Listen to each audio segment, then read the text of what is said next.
गोपियां रास का अधिकार प्राप्त कर चुकी हैं। ये व्रज की गोपियां कौन है बंधुओं? ये त्रेता के दंडकारण्य वन के वही संत हैं जो राम जी के दर्शन के इच्छा में रह गए, लेकिन राम जी का दर्शन नहीं हो पाया। तब हनुमान जी ने आकर के इनको सांत्वना दी, आप लोग चिंता मत करो, राघव जी के आपको दर्शन नहीं हुए, प्रतीक्षा करो, अगले युग में भगवान कृष्ण बनकर के आएंगे और आप सब संत व्रज की गोपी बनकर के आओगे, तब ठाकुर जी आपको अनुभव कराएंगे। लोग व्रज की गोपियों पर उंगली उठाते हैं। व्रज की गोपियां ठाकुर जी के साथ नाची, व्रज की गोपियों ने ठाकुर जी के साथ ये किया। अरे तुमको पता क्या है कि कितना तप किया है उन्होंने इस अनुभव को प्राप्त करने के लिए। एक युग की प्रतीक्षा है उन गोपियों की। श्रुति रूपा स्मृति रूपा ये सारी गोपियां हैं जिनके चित्त में प्रेम, प्रेम कैसा सुनिएगा अभी, ऐसा प्रेम हम आप सबके जीवन में आ ही नहीं सकता, ऐसा प्रेम है इन गोपियों का। इन गोपियों को ठाकुर जी ने आज्ञा दी थी कि मैं शरद पूर्णिमा की रात्रि पर तुम सबको स्वीकार करूंगा। आज जैसे ही पूर्णिमा का चंद्रमा उदयमान हुआ, आकाश में पूर्णिमा जैसे ही पहुंचा, सब गोपियों का चित्त व्याकुल होने लगा कि आज तो वही पूर्णिमा है जिस पूर्णिमा में श्याम सुंदर हमको मिलने वाले हैं। युगों की प्रतीक्षा आज पूरी होने वाली है। इतने में ही कदम्ब वृक्ष के नीचे ठाकुर जी बैठे हैं और सुंदर वेणु को अपने अधर पर धारण करके जैसे ही कोमल छिद्रों को कोमल उंगलियों से आच्छादित किया, प्राण पिरोए वंशी में। आहा, निशम्य गीतम तदनंगवर्धनम व्रज स्त्रिया कृष्ण गृहीत मानसा आजग्मुरन्योन्यमलक्षितोद्यमा सयत्र कांतो जबलोलकुंडला। ठाकुर जी ने ऐसी वेणु बजाई। अब बहुत ध्यान से सुनने वाली बात है ये। ठाकुर जी वंशी बजा रहे हैं, लेकिन सबको वो स्वर सुनाई दे रहा है कि कन्हैया वंशी बजा रहा है, लेकिन जितनी भी वह गोपियां हैं जो कृष्ण प्रेम में उन्मुक्त हैं, उनको स्वर सुनाई नहीं दे रहा, उनको शब्द सुनाई दे रहा है।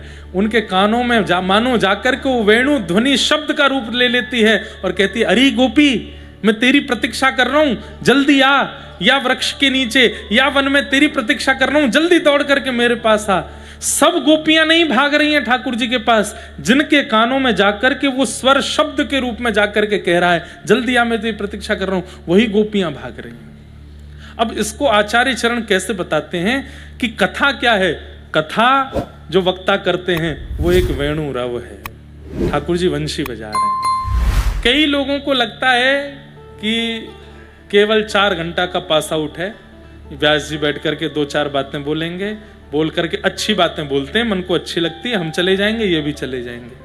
पर यहां बैठे कई लोग, वो एक शब्द सुनते ही नेत्रों से अश्रुपात होने लगता है, मन विचलित होने लगता है, भावुक होने लगता है, रात की नींदें उड़ जाती हैं। क्यों? क्योंकि वो गोपी है। उसके लिए वो शब्द नहीं है, उसके लिए वो ठाकुर जी की वाणी है। उसको लगता है कि ठाकुर जी मुझे बोल रहे हैं, ठाकुर जी ये मुझे आज्ञा कर रहे हैं, ये मुझसे कही जा रही है बात, मुझे ये करना ही है जो यहां बोल दिया गया है। ये विश्वास उनके चित्त में प्रकट हो जाता है। सबके हजारों लोग कथा सुनते हैं, बुरा नहीं मानिएगा, पिछले 6 दिनों में लाखों लोग कथा सुनकर के बड़ोदरा में गए, पर परिवर्तन 2 के अंदर ही आएगा, ये मैं प्रमाण से कह सकता हूं। 2 से ज्यादा नहीं आएगी संख्या, 2 से ऊपर संख्या नहीं पहुंचेगी। कल कथा पूरी होने दीजिए, वापस लग जाएंगे सब अपने कार्यों में, वापस लग जाएंगे सब अपने उल्टे सीधे खान पान में, वापस लग जाएंगे सब अपनी विषय वार्ताओं में। बहुत कम ऐसा होगा कि परिवर्तन हो, 2-4 ही होंगे जो इस 7 दिन में इतने परिवर्तित हो जाएंगे कि बस अब तो ठाकुर जी के संग रास ही होना है। वो 4 ही हैं जिनको ये कथा कृष्ण वाणी के रूप में लग रही। बाकियों को लग रहा है कि इंद्रेश जी बैठे हैं, वे बैठ करके बोल रहे हैं, या कोई भी वक्ता बैठे हैं बैठ के बोल रहे हैं।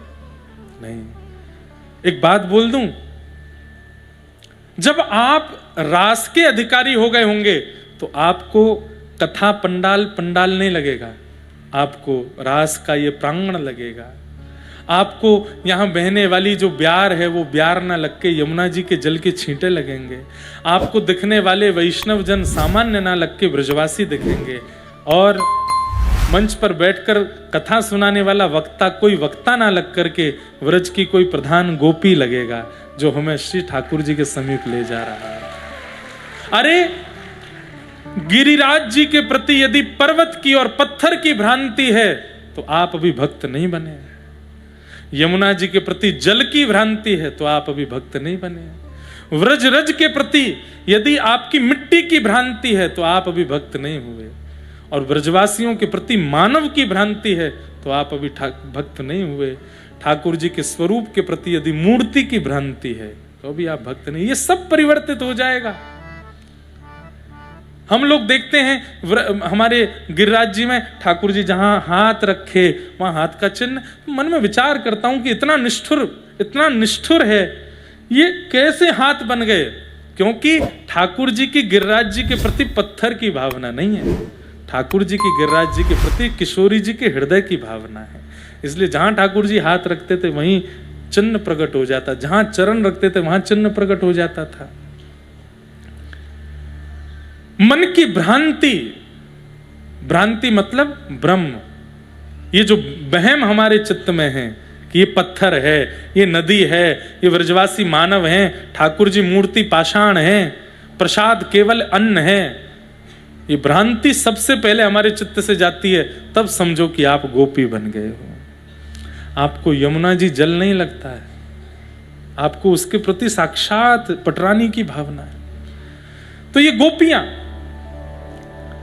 सबको लग रहा है कि कृष्ण बंसी बजा रहे हैं, पर कुछ गोपियों के चित्त को लगता है कि नहीं, कृष्ण हमें बुला रहे हैं। और वो गोपियां दौड़ पड़ती हैं वृंदावन की ओर। असंख्य गोपियां इकट्ठी हो गई। अर्धरात्रि का समय, ठाकुर जी के सामने पहुंच गई गोपियां। और कैसे पहुंची यहां पर वर्णन किया गया। कोई गोपी गैया का दूध दोह रही थी, कोई सीरा बना रही थी, कोई पति को भोजन करा रही थी, कोई आंखों में काजल लगा रही थी, कोई मांग में सिंदूर भर रही थी, कोई बच्चे को खिला रही थी। और ये सब क्रिया करते करते सब गोपियां दौड़ पड़ी हैं उन कार्यों को बीच में छोड़ करके। तो जैसे ही पहुंची ठाकुर जी वेणु राव करना बंद कर देते हैं और सब गोपियों को देख करके कहते हैं, स्वागतम वो महाभाग प्रियम किम करवाणि व ब्रजस्यानामयम कश्चित् वृतागमन कारणम। प्रसंग तो देखिए बहुत सुंदर सुंदर बीच में और भी हैं। यहां पर बीच में परीक्षित जी को संशय हो गया। सुखदेव जी कथा सुना रहे हैं। परीक्षित जी बोले, भगवान मैं थोड़ा बात को बीच में रोक रहा हूं, क्षमा कीजिएगा। बोले क्या बात है? ये गोपियां ठाकुर जी के प्रति कांत भाव रखती हैं, ठाकुर जी के प्रति पति का भाव रखती हैं। पति का भाव यदि रखती हैं तो बहुत सारे पहलुओं में दोष आ जाता है। तो कैसे? पहली बात, ये सब शादीशुदा हैं और ठाकुर जी के प्रति अगर ये पति की भावना रखती हैं तो यहां तो पातिव्रत धर्म नष्ट हो रहा है। और दूसरी भावना, इन गोपियों की भावना में कहीं ना कहीं ठाकुर जी के प्रति काम भाव का दर्शन हो रहा है। ये ठाकुर जी के प्रति काम भावना रखती हैं। मुझे लगता है कि ये तो दोष है। तो कहते हैं सुखदेव जी इतने नाराज हुए। उक्तम पुरस्तादत्ते चेद्यः सिद्धिं यथागतः द्विषन्नपि ऋषिकेश किमुतादोक्षज प्रिया। बहुत ध्यान से सुनने वाली बात है। सबके मतलब की बात नहीं, पर कुछ लोगों की भ्रांति दूर होगी इस बात से।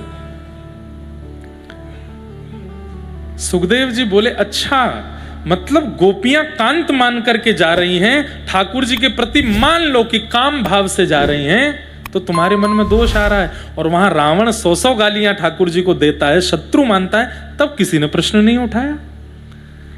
यहां पर शिशुपाल जो बिना 100 गाली दिए पानी नहीं पीता था, उस पर किसी को संशय नहीं है, उस पर किसी को चिंता व्यक्त नहीं होती। जब ये राक्षस ठाकुर जी के प्रति शत्रु भाव रख करके उनको प्राप्त कर सकते हैं, तो गोपियां कांत भाव रख के प्राप्त क्यों नहीं कर सकते? ये उन लोगों के लिए उत्तर है जो कई बार अपने घर के सदस्यों को, मित्रों को टोकते हैं कि तुम ठाकुर जी से प्रेम क्यों करते हो भाई? वो भगवान है, उनके प्रति भगवान भावना रखो। तुम भक्त हो, वो भगवान है। तुम कभी उनसे प्रेम कर रहे हो, तुम अपने आप को उनकी प्रियतमा मान रहे हो, तुम अपने आप को उनका प्रियतम मान रहे हो, तुम अपने आप को उनका भाई सखा बंधु मान रहे हो। अरे ये सारा पाखंड है, ये सारा अज्ञान है। इस तरीके का प्रवचन करने वाले लोग यहाँ पर सुखदेव जी डांट करके कह रहे हैं। और एक शब्द कहा है, व्यास जी मंच पर बैठे हैं, समझेंगे इस बात को। शुकाचार्य जी कह रहे हैं गोपियां कांत मान करके जा रही हैं, नहीं कि मुतादोक्षज प्रिया, अदोक्षज भगवान भी इनको अपनी कांता मानते हैं, इनको अपनी प्रियसी मानते हैं। ठाकुर जी के प्रति प्रेम होना ही प्रेम शब्द को सौभाग्यवंत बनाता है। संसार के प्रति प्यार होता है, आसक्ति होती है, प्रेम नहीं होता। प्रेम कहते किसको हैं, गोपियां परिभाषा देंगी, अभी समझिएगा उस बात को।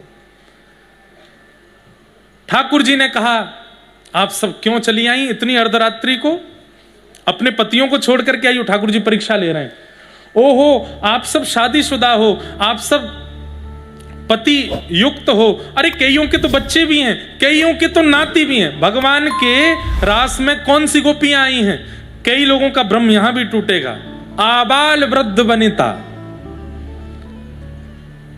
6 वर्ष से लेकर के 150 वर्ष तक की गोपियां हैं। मतलब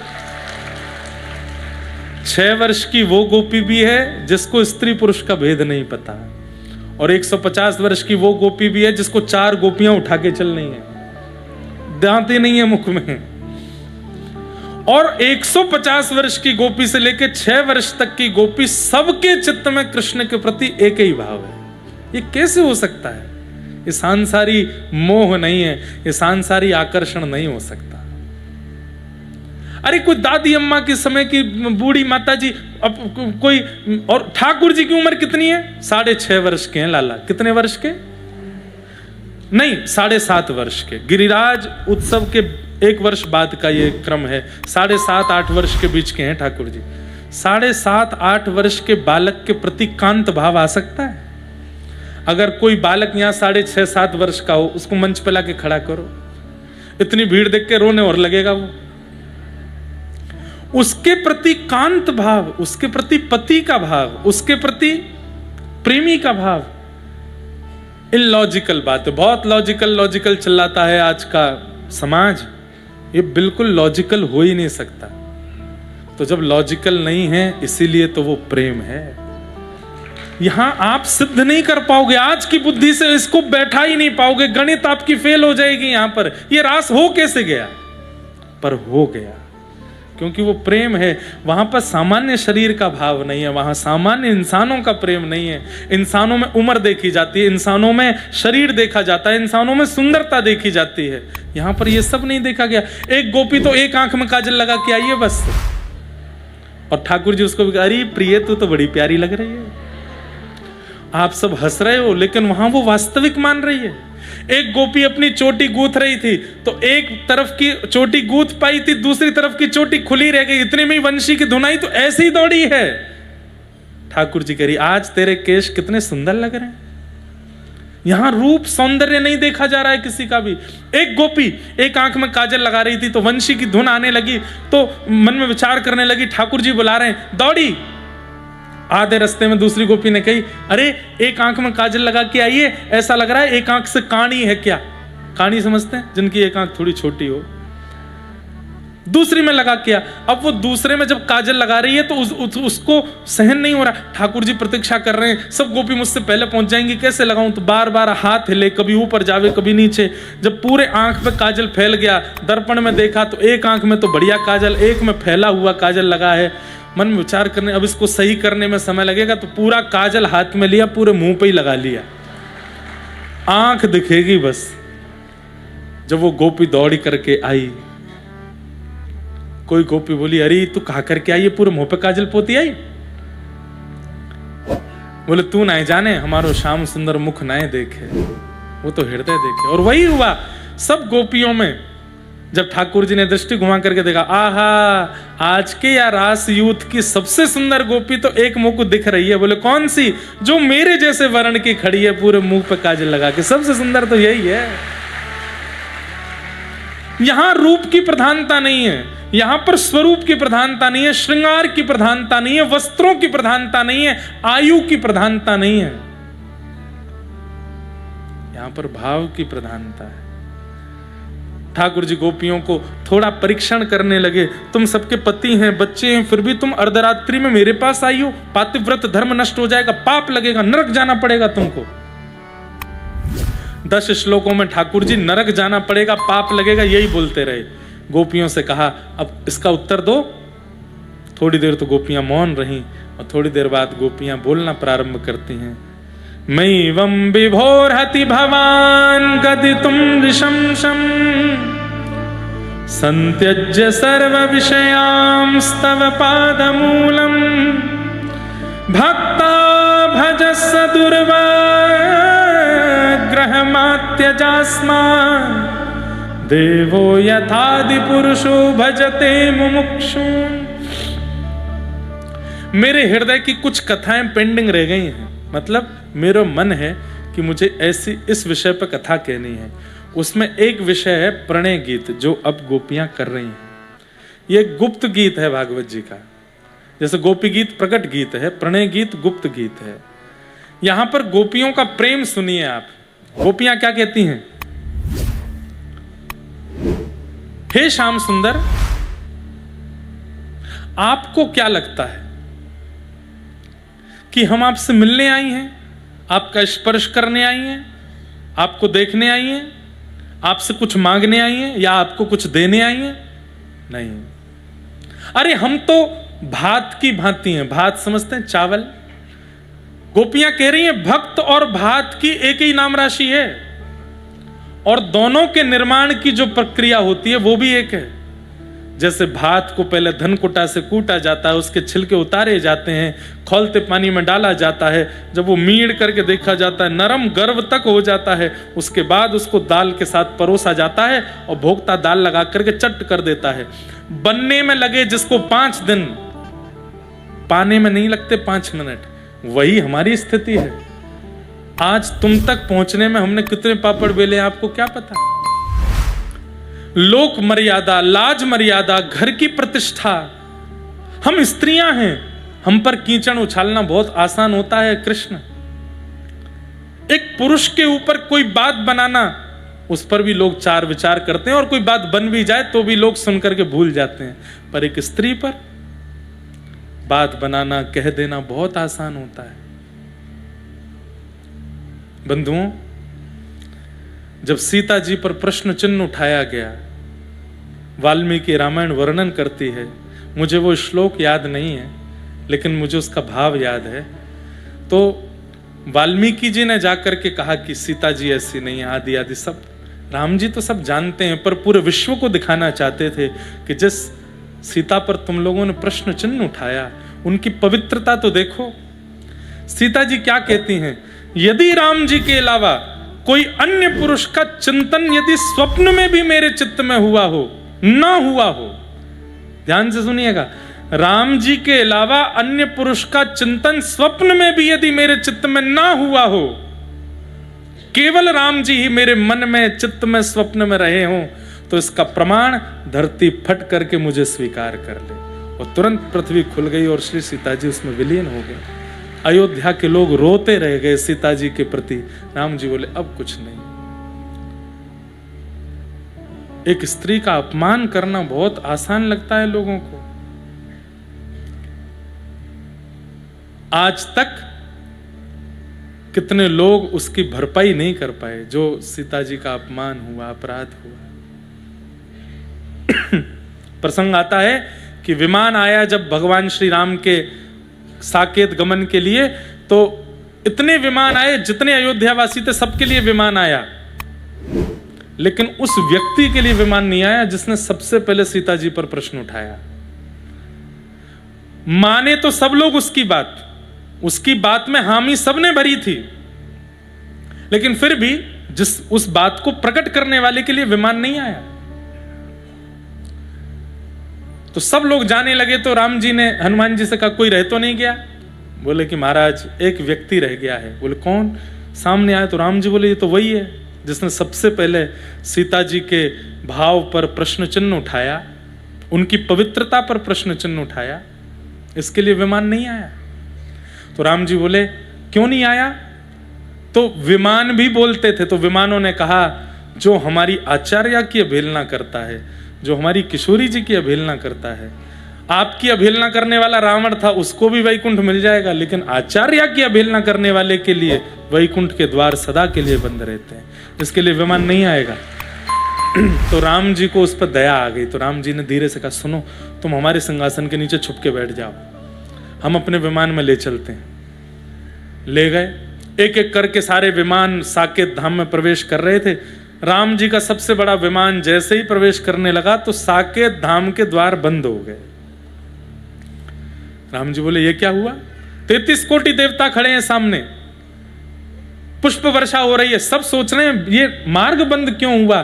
तब साकेत धाम बोल पड़ा कि आपके सिंहासन के नीचे जो बैठा है पहले इसको हटाओ, पहले इसको निकालिए, ये साकेत का अधिकारी नहीं है, हमारी आचार्य की पवित्रता पर प्रश्न चिन्ह उठाया है इसने, इसको हम स्वीकार नहीं करेंगे।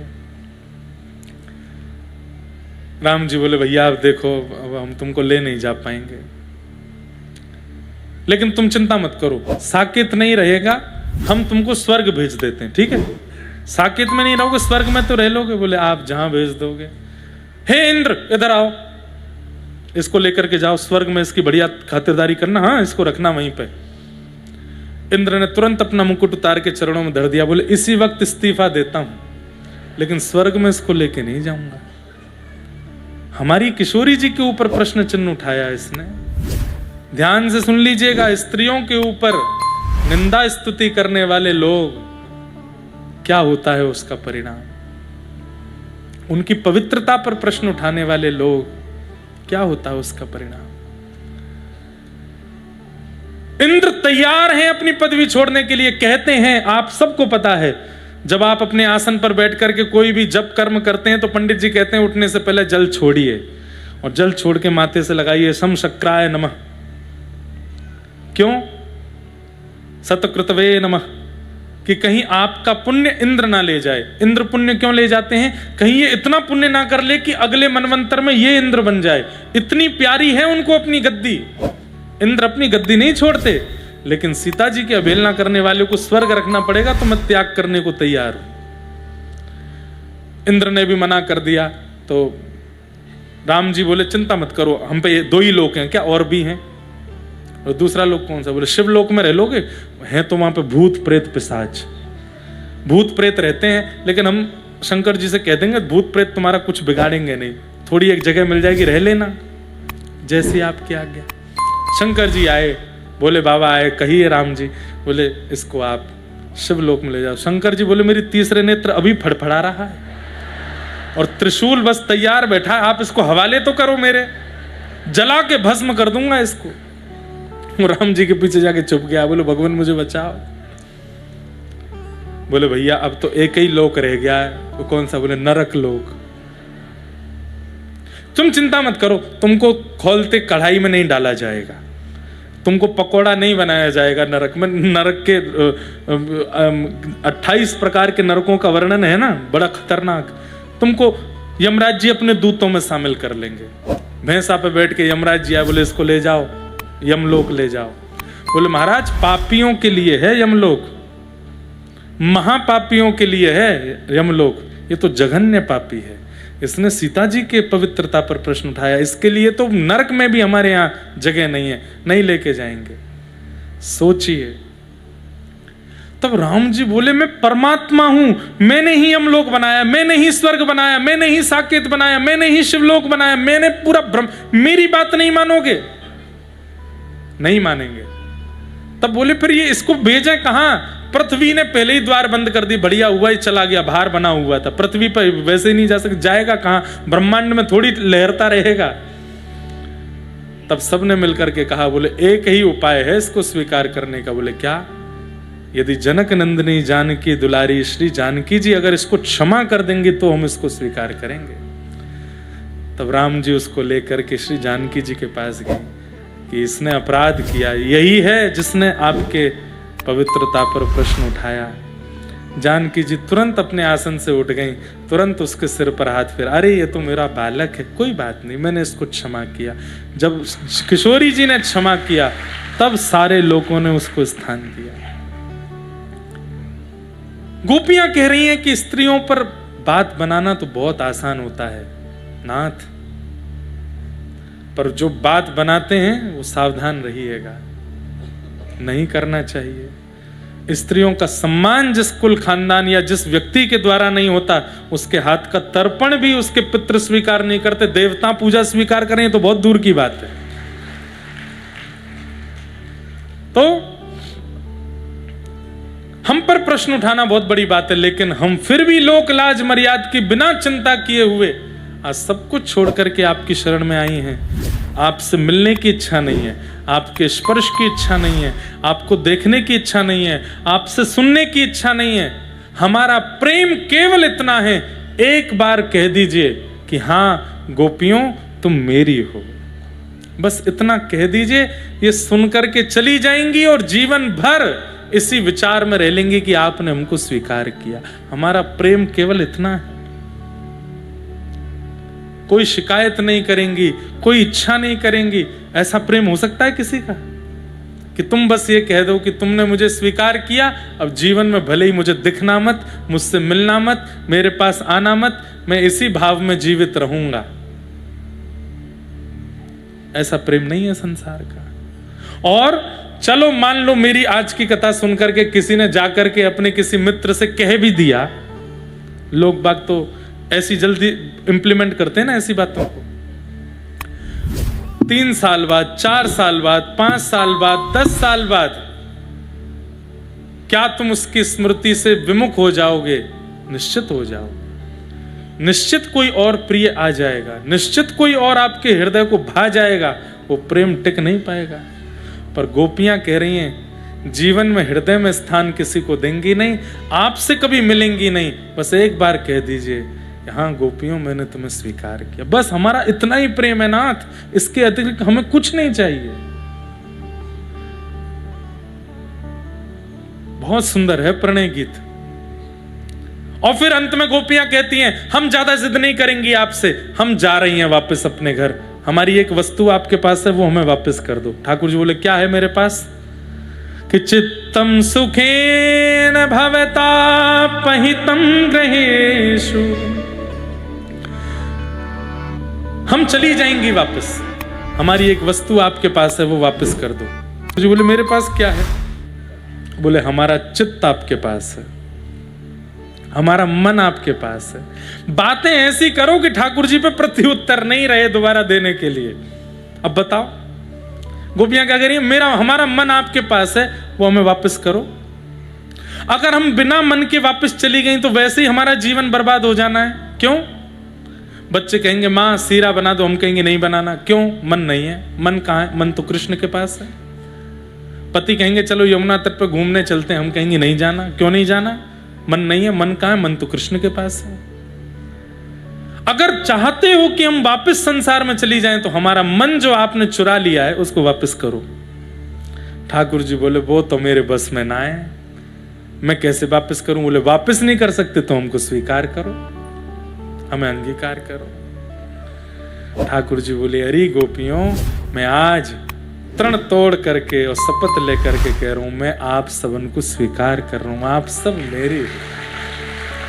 और जैसे ये बात कहा ठाकुर जी ने कि आप सब, अरे महाराज देश का प्रधानमंत्री अगर भरी सभा में एक का नाम लेके बोल दे कि ये तो मिले हैं, वो व्यक्ति उड़ने लगेगा आकाश में।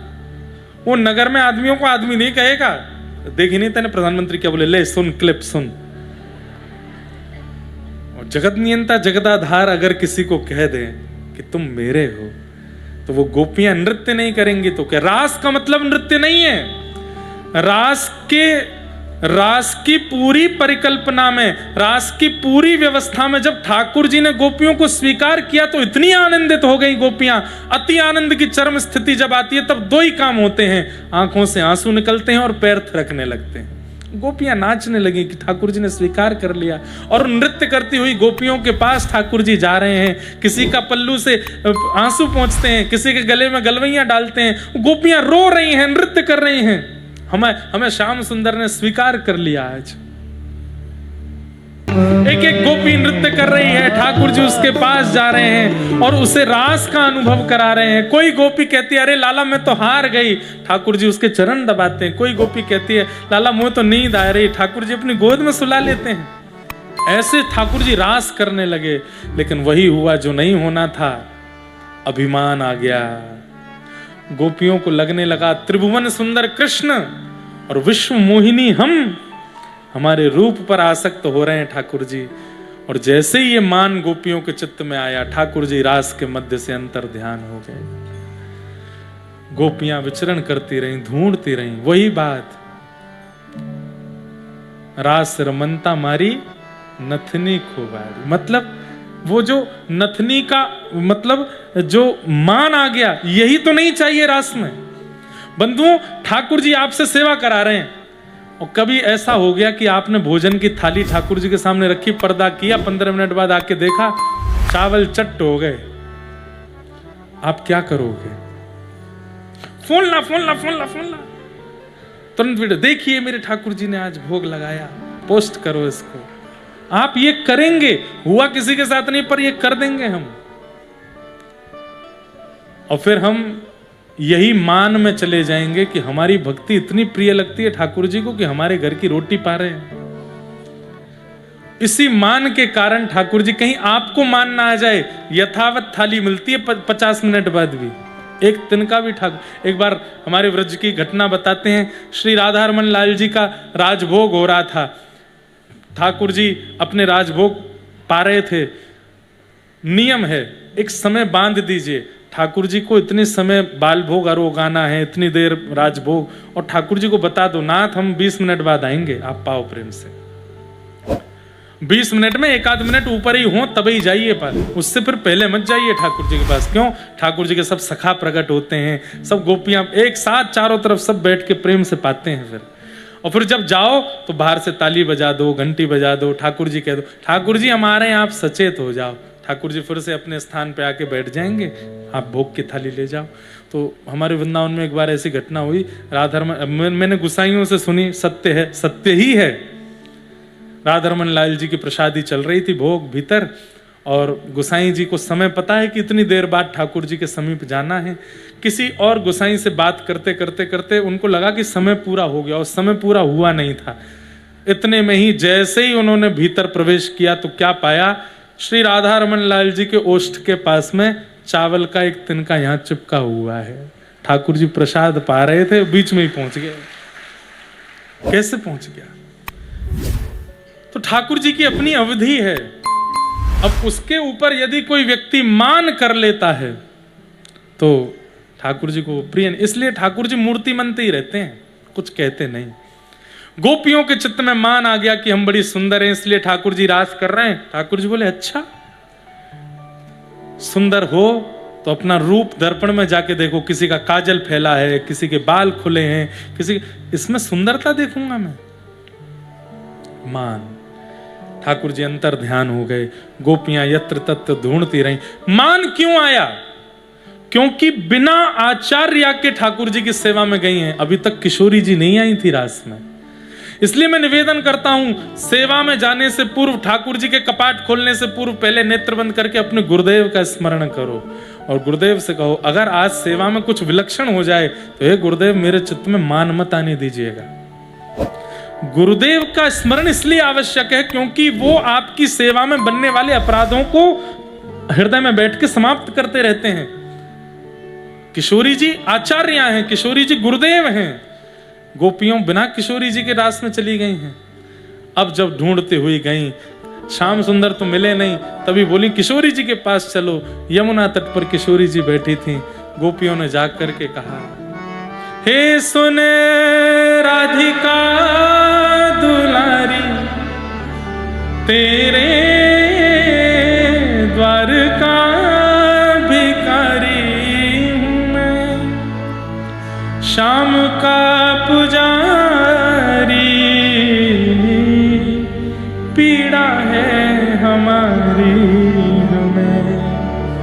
श्याम ना मिला हमें, श्याम ना मिला हमें, श्याम ना मिला हमें, श्याम ना मिला। हम सोचते थे कान्हा कहीं कुंजन में होगा, हम सोचते थे कान्हा कहीं कुंजन में होगा। अभी तो मिलन का हमने सुख नहीं भोगा, अभी तो मिलन का हमने सुख नहीं भोगा। सुन के प्रेम की परिभाषा, सुन के प्रेम की परिभाषा, मन में बंधी थी जो आशा, मन में बंधी थी जो आशा, आशा हुई रे निराशा झूठी, दे गया दिलाशा हमें, श्याम ना मिला हमें, श्याम ना मिला। हे सुन राधिका दुलारी, सुन राधिका दुलारी, तेरे द्वार का भिखारी, तेरे द्वार का भिखारी, तेरे श्याम का पुजारी, पीड़ा है हमारी हमें, श्याम ना मिला हमें, श्याम ना मिला। गोपियां रुदन करने लगी। जयति तेधिकं जन्मना व्रजः, श्रयत इंदिरा सस्मदत्र दैतदृश्यता दीक्षुतावक स्त्वयि धृता सव स्वां विचिन्वते। सरदुदाशये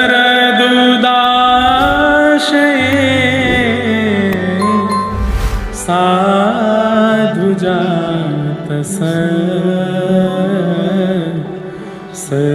सरसिजोदर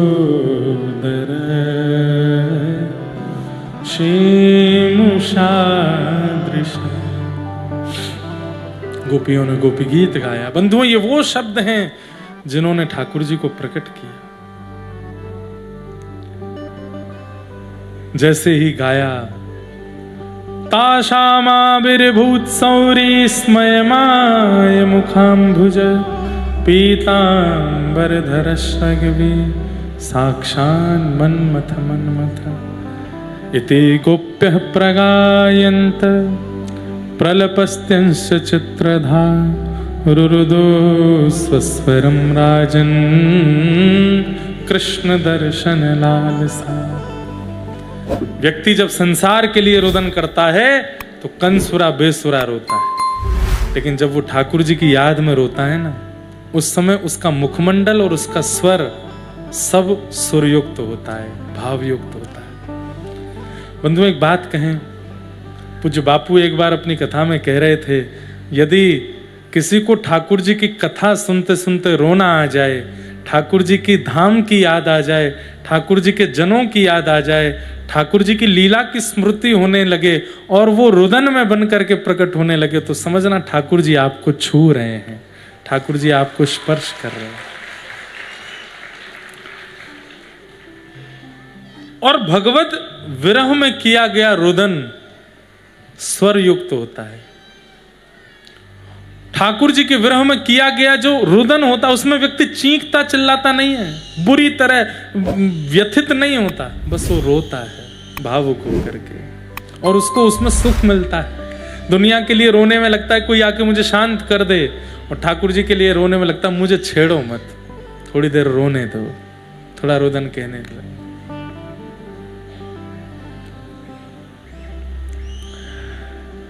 लेकिन जैसे ही ठाकुर जी पीतांबरी पहन करके प्रकट हुए, अपने मुख को पहुंचते हुए सब गोपियां भाव आतुर हो गई, दौड़ पड़ी ठाकुर जी को, अपने अपने भाव से सबने पकड़ लिया, किसी ने हाथ पकड़े, पैर पकड़े, पीताम। अब इतनी सारी गोपियां कैसे पकड़े ठाकुर जी को?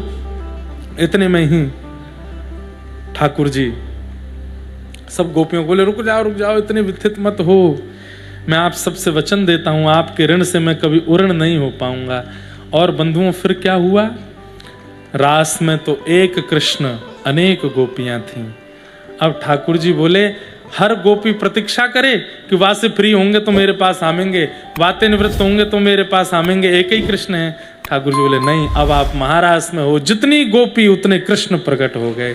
हर एक गोपी के लिए ठाकुर जी ने रूप धारण कर लिया, और कोई अंतर नहीं है, एक से ठाकुर जी, जितनी लाखों गोपियां थी उतने ठाकुर जी प्रकट हो गए। चारों तरफ गोपियां हैं, चारों तरफ कृष्ण हैं, और बीच में श्री प्रिया प्रियतम रास विहार कर रहे हैं। कैलाश में बैठे हुए महादेव बोले मुंह पे नाय रुको, जा रहा हूं मैं तो जाऊंगा रास में।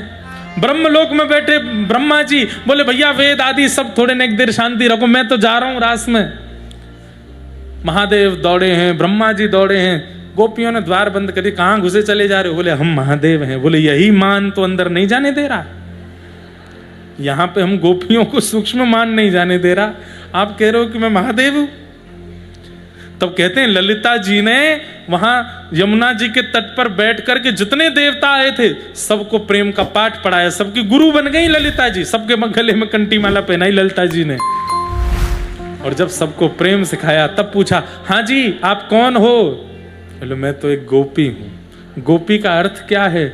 जो अपने प्रत्येक रों से कृष्ण को पाना चाहे उसको गोपी कहते हैं। जिसके हाथ कृष्ण का स्पर्श, नेत्र कृष्ण का दर्शन, कान कृष्ण के शब्दों का श्रवण, जिह्वा कृष्ण का नाम, नासिका कृष्ण की सुगंधी पाना चाहती हो उसे गोपी कहते हैं।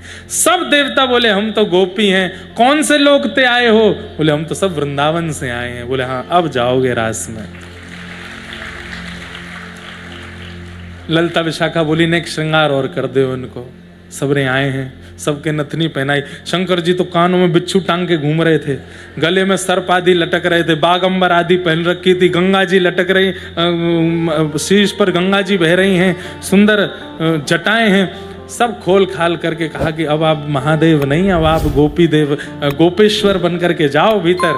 और महाराज नाक में नथनी पहनाई, कानन में कुंडल पहनाए, आंखन में काजल, तीनों कान आंखन में काजल लगायो, होठन में लालिमा लगाई, दाढ़ी मूछन में इत्र लगायो। वैसे तो शंकर जी भी ठाकुर जी जैसे ही हैं, दाढ़ी मूछ आती नहीं, पर कहीं कहीं बताते हैं दाढ़ी मूछ वाले ठाकुर, पर नहीं। ध्याये नित्यम महेशम रजत गिरिनिभम चारु चंद्रावतंसम रत्नाकल्पोज्ज्वलांगम पयशमगवरा भीति हस्तम प्रसन्नम पद्मासीनम समन्ता स्तुतमवरणै व्याधिकृत्यम वसानम विश्वाद्यम विश्ववंदम अखिल भैरम पंचवक्रम त्रिनेत्रम। बोल सोमनाथ भगवान की। आपके सोमनाथ हमारे यहाँ कौन है? गोपेश्वर महादेव। गोपी बनकर के गए महाराज। जैसे ही महादेव चुनरी आदि लहंगा फड़िया पहन करके पहुंचे, गोपी मतलब श्रृंगार वाली नहीं, गोपी मतलब प्रत्येक अंग से कृष्ण को जो पाना चाहे वो गोपी, वो बन गए महादेव। तुरंत जैसे ही पहुंचे दौड़ करके ठाकुर जी गए, शंकर जी का हाथ खींच करके लाए और महाराज शंकर जी के साथ में नृत्य होने लगा। आकाश में देवता मृदंग बजाने लगे, पुष्प वर्षण करने लगे। जिनको रास में प्रवेश नहीं मिला उनसे बोले तुम सब म्यूजिशियन बनो, चलो ऊपर, बढ़िया मृदंग बजाओ, कांसे बजाओ, वीणा बजाओ, जो जो वाद्य हो सब बजाओ। सब वाद्य बजा रहे हैं। और महाराज केवल गोपियां और ठाकुर जी नहीं, वृक्ष भी धीरे धीरे झूम रहे हैं, यमुना जी भी झूम रही हैं, गिरिराज जी भी झूम रहे हैं, नंदाचल पर्वत भी झूम रहा है, ब्रह्माचल पर्वत भी झूम रहा है। अरे कहां तक कहें महाराज, वृक्षों के ऊपर बैठे हुए पक्षी भी झूम रहे हैं, आकाश भी झूम रहा है, पृथ्वी भी झूम रही है, सूर्य चंद्रमा भी झूम रहे हैं, तारे भी झूम रहे हैं। क्यों? वृंदावन में महारास हो रहा है।